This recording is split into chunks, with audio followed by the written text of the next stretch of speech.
Welcome back. आज के इस लेक्चर के अंदर हम डिस्कस करने वाले हैं पार्ट फाइंडर के ऊपर कि पार्ट फाइंडर को हम यूज़ कैसे कर सकते हैं। जैसे कि हमने स्टार्टिंग में शेप बिल्डर के ऊपर वर्किंग करने की कोशिश की थी और सॉरी की भी थी और उसको हमने कंप्लीट भी किया था। पार्ट फाइंडर का काम क्या होता है वो भी मैं जो है आपको आगे चल के बताता हूँ। सबसे पहले तो उसके लिए एक छोटी सी मिसाल देता हूँ। जैसे कि आपने बताया शेप बिल्डर यूज़ हमने किया था और उसके ऊपर भी हमने काफ़ी ज़्यादा वर्किंग की थी। अगर आप चैनल के सी न्यू हैं तो आप प्लेलिस्ट के अंदर जाके दोबारा फिर से शेप बिल्डर को आप देख सकते हैं। और उसके अलावा भी मैं आपको यहाँ पर एक छोटी सी एग्जांपल दूंगा जो आप लोगों को समझ आ जाएगी। यहाँ पर आके मैं एक रेक्टेंगल लेता हूँ, ठीक है, और लेने के साथ एक और रेक्टेंगल लेता हूँ यहाँ से। ये मैंने रेक्टेंगल ले लिया। अब इसका कलर जो है मैं यहाँ से चेंज करता हूँ। इसका कलर मैं यहाँ से ये वाला कर देता हूँ। अब ये देख सकते हैं यहाँ पर ये ब्लैक कलर है और यहाँ पर ये जो लाइट सा रेड है या पिंक बोल सकती हैं आप, ठीक है। अब ये हमारे पास कलर आ चुके हैं। उसके अलावा आप यहाँ पर देखें कि हमारे पास ये शेप बिल्डर आ रहा है, आपने इसको सेलेक्ट कर लिया। अब हमारे पास जो एक ऑप्शन आ रहा है वो प्लस का ऑप्शन नज़र आ रहा है, जैसे कि आप अपने माउस के पास देख सकते हैं ये प्लस का ऑप्शन है। जब आप आल्ट को प्रेस करेंगे तो ये माइनस के अंदर कन्वर्ट हो जाएगा, ठीक है। अब आपने क्या करना है कि सबसे पहले इन दो ऑब्जेक्टिव को सेलेक्ट कर लेना आपने। जैसे कि आपने इनको सेलेक्ट कर लिया। सेलेक्ट करने के बाद आपने शेप बिल्डर टूल को लेना है और यहाँ पर आल्ट प्रेस करना है। जब आप आल्ट प्रेस करेंगे तो ये माइनस का ऑप्शन आपको नज़र आ रहा है, आपने यहाँ से माइनस कर देना है और इसको भी माइनस कर देना है, ठीक है। अब ये देखिए मखसूस एरिया जो था हमने जो सेलेक्ट किया था वो हमारे पास आ चुका है, ठीक है। ये वाला एरिया जो है हमारे पास, ये वाला पाथ अलग से है और ये वाला पाथ हमारे पास अलग से है, ठीक हो गया जी। इसका काम यही होता है। और इसके अलावा अगर मैं आपको एक और मिसाल दूं, जैसे कि इन चीज़ों को आपस में अटैच करना है या इनको आपस में अटैच करना है तो उसके लिए भी हम शेप बिल्डर का जो इस्तेमाल करते हैं। जैसे कि मैं इन दोनों को सिलेक्ट करता हूँ यहाँ से, ठीक है। जैसे कि मैंने इन दोनों को सिलेक्ट कर लिया और यहाँ पर शेप बिल्डर के ऊपर आते हैं। आने के बाद आपने यहाँ से जो है सिलेक्ट करेंगे तो ये वाला पार्ट इसके साथ अटैच हो चुका है और ये वाला पार्ट अलग हो जाएगा और ये वाला पार्ट जो है वो अलग हो जाएगा और ये वाला पार्ट अलग हो गया, ठीक है। तो इन सभी को अटैच करने के लिए आप क्या कर सकते हैं, आपने दोबारा फिर शेप बिल्डर लेना है। आप यहाँ से जो है इनको अटैच कर सकते हैं और ये वाला पार्ट जो है वो अलग से आपको अलग कर देगा। ये देखें ये वाला पार्ट जो है अलग हो चुका है, ठीक हो गया जी। शेप बिल्डर की मिसाल जो है आपको एक इजीली समझ भी आ गई होगी। तो अब हमने क्या करना कि पार्ट फाइंडर को भी डिस्कस करते हैं कि पार्ट फाइंडर को हम कैसे यूज़ कर सकते हैं या उसके ऊपर जो है हम वर्किंग कैसे कर सकते हैं। आपने करना क्या है कि आपने विंडो के अंदर आ जाना है। विंडो के अंदर आने के बाद आपने नीचे जो है स्क्रॉल कर देना है। ये पड़ा हुआ पार्ट फाइंडर आपने यहाँ से सेलेक्ट कर लेना है। जब आप पार्ट फाइंडर को सिलेक्ट करेंगे तो आपके पास ये वाला डैशबोर्ड ओपन हो जाएगा। सबसे पहले हमारे पास आ रहा है एक ऑप्शन जिसे हम यूनियन बोल सकते हैं, यूनियन सेट बोल सकते हैं। और उसके बाद है हमारे पास जो ऑप्शन आ रहा है वो माइनस फ्रंट है। और उसके बाद जो नेक्स्ट हमारे पास है इंटरसेट आ रहा है और जो लास्ट पे आ रहा है वो कैजुअली आ रहा है, ठीक है। तो इसके ऊपर वर्किंग कैसे करते हैं वो मैं आपको थोड़ी सी डिटेल के साथ जो है चीज़ें बता देता हूँ। जैसे कि मैं यहाँ से जो है सर्कल लेता हूँ, या मैंने सर्कल ले लिया और यहाँ पर शिफ्ट के साथ जो है एक सर्कल क्रिएट करता हूँ, ठीक है। सर्कल क्रिएट किया और आपने क्या करना है कि आल्ट प्रेस करके इसकी एक कॉपी ले लेनी है, ठीक है। ये मैंने कॉपी ले ली। इनके कलर जो है मैं यहाँ से माइनस करता हूँ और नीचे वाले के भी कलर जो है यहाँ से माइनस करता हूँ और इनकी जो लाइनें हैं वो मैं यहाँ से रेड कर देता हूँ, ठीक है। ये मैंने रेड कर दी है, अभी हुई नहीं, अब होगी कलर आएंगे रेड। तो ये देख सकते हैं कि इनकी जो लाइनें हैं वो रेड हो चुकी हैं, ठीक है। अभी कंप्लीट रेड नहीं है, हल्की सी शेड है रेड की। तो इसके अलावा ये भी आप देख सकते हैं। अच्छा, अमेजिंग सी बात बताऊँ आपको, ये वाला जो एरिया है इसको यहाँ से डल करते हैं और दोबारा फिर से इसी की कॉपी जो है वो लेते हैं। आपने आल्ट प्रेस करना है, ठीक है। इसको सेलेक्ट करके आल्ट प्रेस करेंगे। करने के बाद आपने क्या करना है कि शिफ्ट के साथ इसकी एक कॉपी ले लेनी है। जब आप कॉपी लेंगे तो ये आपके पास आ जाएगा। अच्छा, कलर को यहाँ से मैं जो है माइनस कर देता हूँ।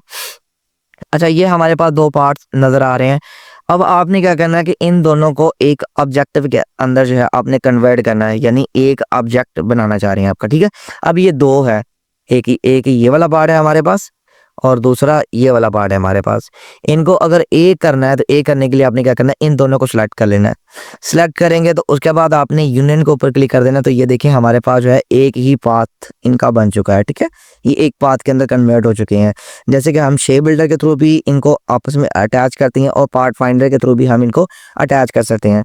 और एक मजे की चीज़ बताऊं, जैसे कि आपने कोई भी चीज़ बनानी है, जैसे कि मैं आपको बताता हूँ, यहाँ पर इसे यहाँ से छोटा करता हूँ और नेक्स्ट जो पार्ट है इसका एक सर्कल लेता हूँ यहाँ से, ठीक है।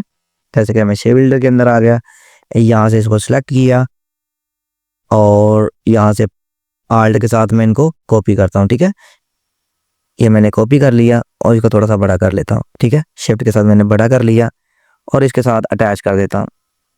ये यहाँ पे आ गया और एक कॉपी लेता हूँ, ठीक है। यहाँ से यहाँ पर आ गया, ये आ गया और उसके बाद ये वाला पार्ट आ गया। आप जिस तरह का चाहे वैसे बना सकते हैं, ठीक है। ये सिर्फ आप लोगों को एक एग्जांपल देने लगा हूँ ताकि आप लोगों को इजीली समझ आए।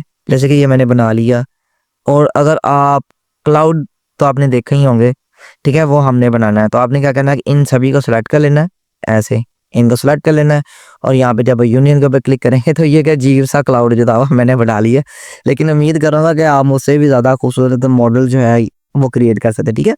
ये बिल्कुल बेकार सा है, कुछ इंटरेस्टिंग या इतना यूनिक नहीं लग रहा, लेकिन मुझे उम्मीद है कि आप मुझसे भी अच्छा क्लाउड जो है वो बना सकते हैं, ठीक है। ये कि मैंने सिर्फ आपको एग्जांपल दी थी। अच्छा, इसके अलावा मैं एक और चीज़ बताता हूँ आपको। हमारे पास सर्कल क्रिएट था और इसी की एक कॉपी लेते हैं यहाँ से, आर्ट के साथ ही मैं इसकी कॉपी लेता हूँ और यहाँ पर, ठीक है। अब हमारे पास एक और ऑप्शन है जिसे हम माइनस फ्रंट बोल सकते हैं। कहने का मतलब ये है कि आपके जो फ्रंट वाली चीज़ें होंगी, जैसे कि आप देखें हमारे पास ये दो ऑब्जेक्टिव है, एक ये वाला है और एक ये वाला है, ठीक है। माइनस का काम क्या होता है कि जो फ्रंट वाली चीज़ होती है वो बैक वाली चीज़ से माइनस हो जाती है। वो कैसे होती है वो मैं आपको बताता हूँ। जब आप माइनस फ्रंट को क्लिक करेंगे तो ये देखें हमारे पास हाफ हो चुका है। जो फ्रंट पे था वो गायब हो चुका है और जाते जाते उसने हाफ कर दिया इसको, ठीक है। तो मैं यहाँ से माइनस करता हूँ। अच्छा, एक और चीज़ जो है वो इंटरेस्टिंग सी क्रिएट करते हैं। जैसे कि मैं यहाँ पर आता हूँ, ठीक है, और इन दोनों को यहाँ से सिलेक्ट करता हूँ। सिलेक्ट करूंगा और यहाँ पे क्लिक करूंगा तो ये देखें हमारे पास एक मून का सर्कल जो है वो बन चुका है, ठीक है। एक नॉर्मल सा मून। आप चाहे तो इसे रोटेट कर सकते हैं, ऐसे भी रोटेट कर सकती हैं और इस ऑप्शन के थ्रू भी आप इसको जो है रोटेट कर सकते हैं, ठीक है। आप इजीली इनको रोटेट कर सकते हैं जैसे कि अब हमने किया, और वैसे ही आप इसको भी रोटेट कर सकते हैं, ठीक हो गया। जैसे कि मैंने आल्ट प्रेस किया, इसकी कॉपी आ गई यहाँ पर, और जैसे जैसे आप कंट्रोल डी प्रेस करते जाएंगे तो इसके साथ जो है इसकी कॉपी बनती जाएगी, ठीक हो गया जी। अब ये देखिए कैसा अजीब सा एक रेक्टेंगल या एक सर्कल या एक स्टाइल जो था हमारे पास वो बन चुका है, ठीक है। ऐसा ही आपने वर्किंग करनी है। आप ऐसे भी रोटेट कर सकते हैं और इसके अलावा दूसरा तरीकाकार मैंने आपको बता दिया है कि आप सिंपल सा जब आप अपने किसी भी ऑब्जेक्ट को सिलेक्ट करेंगे उसके बाद उसके ऊपर जो है एक रोटेट का ऑप्शन आएगा, तो आप ऐसे भी इसको रोटेट कर सकते हैं, ठीक हो गया जी। इन चीज़ों के बारे में मेरे ख्याल में आपको काफ़ी चीज़ें समझ आ गई होगी। अच्छा, दोबारा फिर से एक सर्कल लेते हैं। आपने इसी सर्कल की एक कॉपी ले लेनी, आल्ट को प्रेस करना, शिफ्ट को प्रेस करके इसको बिल्कुल साइड पे कॉपी कर लेनी है। अब हमारे पास जो आ रहा है इंटरसेट आ रहा है। इंटरसेट का क्या मतलब होता है कि ये मखसूस चीज़ को जो है दरमियान में से कट कर देता है। जैसे कि आप ये वाला पार्ट रखना चाह रहे हैं तो इनको आप रिमूव कर देंगे, ठीक है। जैसे कि मैंने यहाँ से सिलेक्ट किया और इंटरसेट के ऊपर क्लिक करूंगा तो ये देखिए हमारे पास एक बिल्कुल नॉर्मल सा वो एरिया आ गया है जिसको हमने सिलेक्ट किया था, ठीक है हो गया जी। इसका काम ये होता है, इंसर्ट का काम जो है ये होता है। अच्छा, मैं एक और चीज़ आपको एक नॉर्मल सी चीज़ जो है वो बना के देता हूँ। आपने क्या करना है कि सिंपल सा एक सर्कल लेना है और सर्कल के ऊपर एक और सर्कल लें छोटा सा, जैसे कि मैं ये वाला ले लेता हूँ यहाँ से, ठीक है। और उसके बाद आपने क्या करना है कि यहाँ पर आपने रोटेट का ऑप्शन को क्लिक करना है और इसके सेंटर में आ जाना है। सेंटर में जब आएंगे उसके बाद आपने आल्ट प्रेस करना है और इसकी कॉपी ले लेनी, शिफ्ट के साथ इसकी कॉपी ले लेनी, ठीक है। और उसके बाद आपने कंट्रोल डी कर देना। ये मेरे पास कंट्रोल डी हो गया।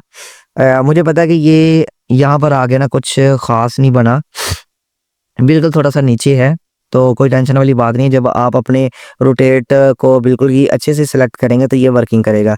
जैसे कि मैं आपको बताता हूँ, ये हमने करना है, आप थोड़ा सा इसे ऊपर ले लें या आप थोड़ा सा नीचे ले लें, ठीक है, आप अपनी मर्जी से थोड़ा सा इसे एडजस्ट कर लें।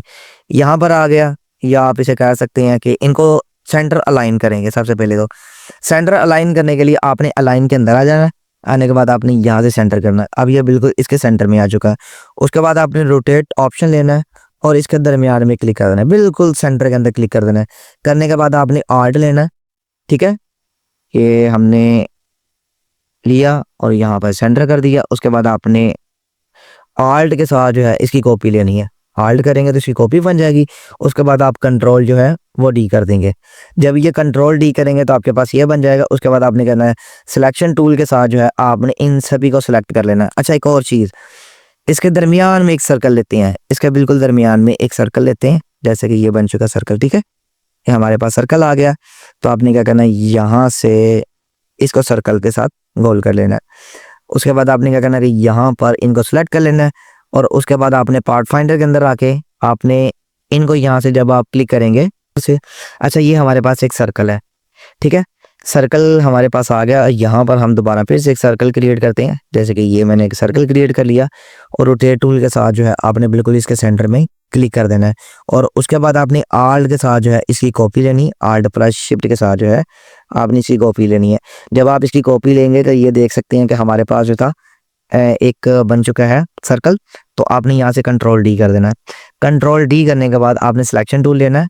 सिलेक्शन टूल लेने के बाद आपने क्या करना है कि यहाँ पर आप जब इंटरसेक्ट करेंगे तो ये आपके पास जो है एक सर्कल बन चुका है, ठीक है। और इसके दरमियान में भी हमने जो है एक सर्कल बनाना था, वो नहीं बनाया, तो दोबारा फिर से करेंगे। आपने इनके दरमियान में एक सर्कल ले लेना है।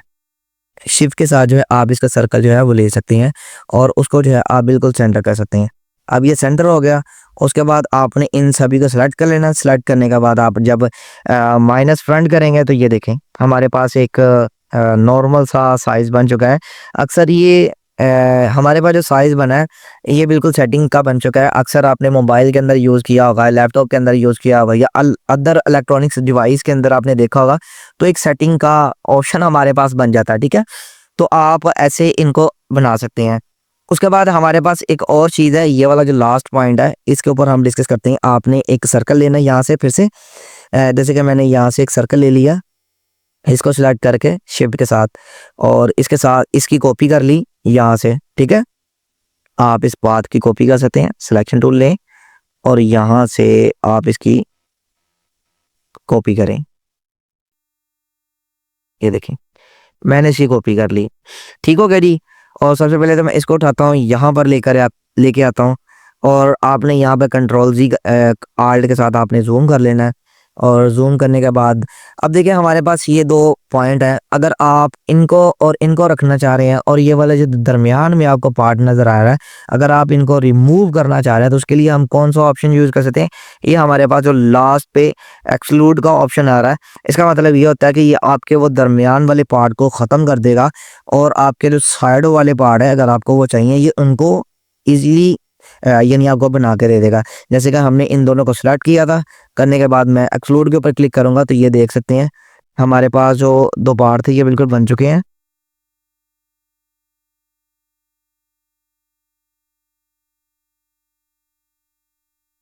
अच्छा, इन दोनों को जो है यहाँ पर जोड़ देगा। तो यहाँ तक उम्मीद करूँगा आपको काफ़ी चीज़ें, काफ़ी पॉइंट्स आपको समझ आए होंगे। और मज़ीद वीडियो के लिए आपने मेरे चैनल को लाजमी सब्सक्राइब करना है और बेल आइकॉन के बटन को लाजमी प्रेस करना है ताकि आने वाले जितनी भी न्यू कोर्सेज होंगे या जितनी भी न्यू वीडियो होगी उन सब के नोटिफिकेशन आपको मिल सके। तो इंशाल्लाह मिलते हैं नेक्स्ट लेक्चर के अंदर। और आपने ज़्यादा से ज़्यादा मेरे वीडियो को लाजमी सब्सक्राइब करना है, लाइक करना है, देन आपने सब्सक्राइब करना है। तो इजाज़त चाहते हैं, अल्लाह हाफिज़।